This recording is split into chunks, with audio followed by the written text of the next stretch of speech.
E aí, pessoal? Dia duro para ser brasileiro, né? O Hexa ia ter sido bastante importante pra gente, né?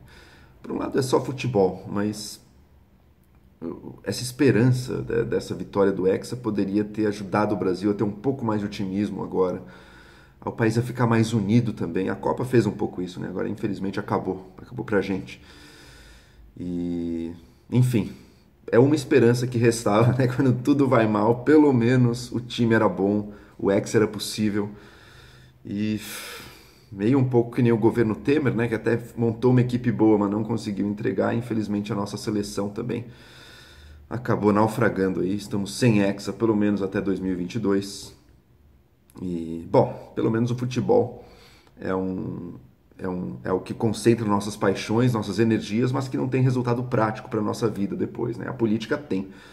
E com o fim da Copa para nós agora, a gente entra no próximo desafio, na próxima Copa, que é as eleições, né? O Brasil tem uma eleição que é sempre junto da Copa, então a gente só pensa nela depois que acabou a Copa. Nesse ano a gente estava pensando desde antes, porque a coisa está séria mesmo, mas agora a gente volta a lembrar que a política existe, né?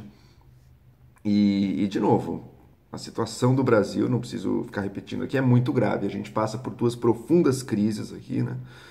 Uma crise social que tem um aspecto econômico, de desemprego, de pessoas passando necessidade muito séria, porque dezenas de milhões, mais de 10 milhões de desempregados, né?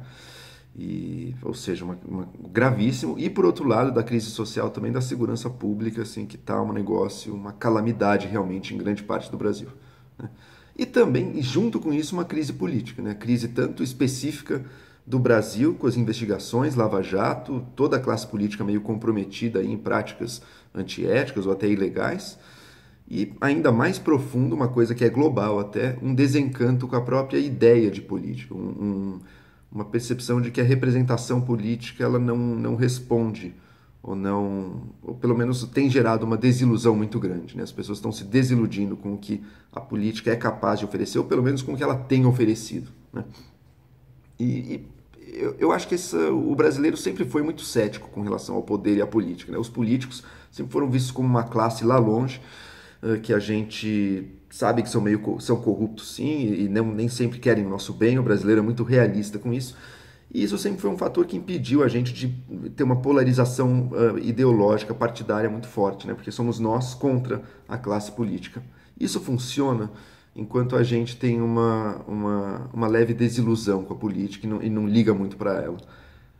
Mas no momento atual a gente está transformando isso em algo mais sério, que é um ódio realmente pela política. As pessoas estão, com razão, justificadamente, as pessoas estão assim fartas e iradas com o que a gente vê em Brasília, com o que a gente vê na política, talvez graças às tecnologias, né, que permitem a gente acompanhar melhor. Não sei se só por isso, mas enfim, a gente acompanha melhor, a gente sente mais raiva e até ódio do que a gente vê lá na política e, portanto, a tentação muito grande é chutar esse balde, né? No momento de crise profunda como o nosso, a tentação grande é chutar o balde da política e querer uma solução radicalmente diferente. Optar pelo que eu chamo do caminho do populismo, né? O populismo tem duas características. Primeira, ele divide a população, ele usa como estratégia, seja para se eleger ou seja para se manter no poder, a divisão da população, assim, acirrando essa polarização, para criar essa briga, criar esse clima de guerra entre dois lados, e que facilita muito para ele.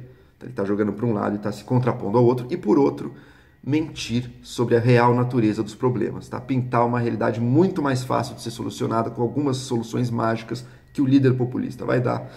E enganosas, né? Soluções enganosas, e não ser honesto com a população quanto aos resultados do que vai ser feito e a natureza e a profundidade dos problemas que a gente enfrenta. Tá? Temos muitas candidaturas ainda, muitas delas têm essas características do populismo. O que eu vejo como mais importante para a gente garantir, mais do que defender um ou outro candidato, embora eu tenha minhas preferências também, mas é que o segundo turno das nossas eleições não pode ser de dois populistas. Isso vai ser jogar o Brasil assim, numa escolha pelo menos péssimo, assim, de uma maneira terrível para nós, né? A gente tem que poder pelo menos escolher entre um caminho populista e um caminho moderado ou razoável, um caminho que diga, olha, as soluções não são mágicas, o trabalho é duro, E a gente vai ter que estar juntos para fazer isso, mas dá para melhorar, dá para estar melhor do que a gente é, né? E qual o grande problema do populismo? O grande problema é porque eu tenho algum fetiche com política tradicional? Não, nada disso. O problema é que ele simplesmente não funciona, ele piora os problemas que ele supostamente, de forma mágica, iria resolver, além de desfazer os vínculos sociais e deixar a sociedade em pé de guerra e caminhando para repressão, caminhando, enfim, degenerando realmente os laços sociais que são muito importantes em qualquer sociedade. Tá?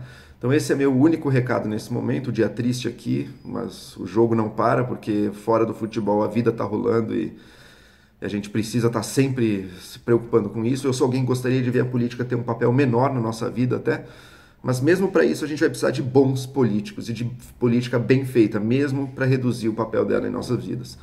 Então, não desistamos, bola para frente, vamos lutar agora no campo da política também.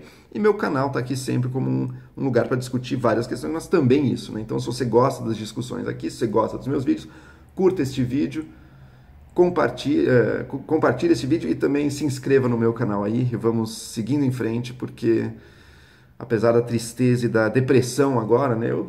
Todo mundo, quando o Brasil perdeu aquele 2-1, todo mundo pensou brevemente no suicídio, mas não tem suicídio nenhum aqui. Tem o nosso futuro em jogo, o futuro do mundo real. E aí, está nas nossas mãos. O que a gente vai fazer?